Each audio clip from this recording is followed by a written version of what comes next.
and you'll have a lot more fun. Make sense? Yep. And then the final thing is that if we go off, which is not uncommon, right? Everybody does it every once in a while. Don't fight it. If you know you're going too hot, go straight. Don't go off on an angle, right? Both feet moving clutch and brake to the floor. Go off in a straight, controlled manner. You get back on. You look a little silly. You feel dumb, but you're much safer. Yep. Today we're running the club course, so we have the Chicane, which is so much better. In this car, probably both brake for the first part here. You'll do your braking here in a straight line, brake, and you're going to hug the inside all the way around, perfect, and then straight up the hill. You're going to brake, shift done, and then hug the inside, pretty much all the way through. Again, your eyes should be looking way down at your exit. Basically just going to fight the car the whole way, trying to give it just enough gas to accelerate, but not so much that it's going to push you. This is one of our biggest passing zones, but it's a lot. It's a little 25 miles inside the city. This is a downhill zone, earlier braking than we normally would, given all us. Take a pretty traditional line through here. Good.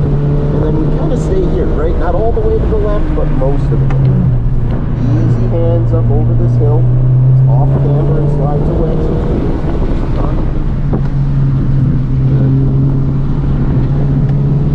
Feel the slickness.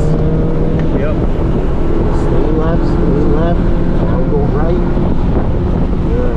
Start all the way left. This is an earlier turn than you think. Now go. Light hands over the hill here. Light hands. Now you get back on the throttle. Again, off camber, offsetting the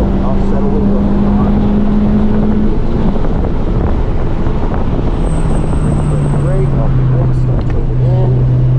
Excellent. Straight ahead, like the inside of the grass here. Don't do what you're doing. I aim for that yellow cutout. Now I'm aiming for that yellow cutout. And now I'm looking for my apex. Perfect.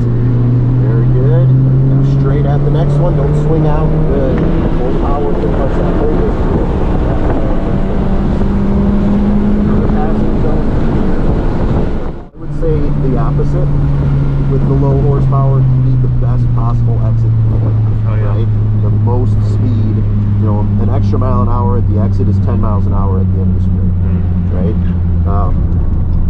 So that's where, again, I without data in the car to compare, right?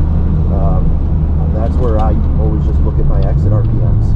And if I'm exiting at 3,800 RPM with one line, but 4,000 with another, use the one that's giving you the 4,000 exit. Okay. Because that's probably going to be worth enough to justify adding a little bit of distance, right? Especially there where the distance you're adding is so small. Versus, no, it's roughly equivalent no matter what I do, then take the shortest line through the corner.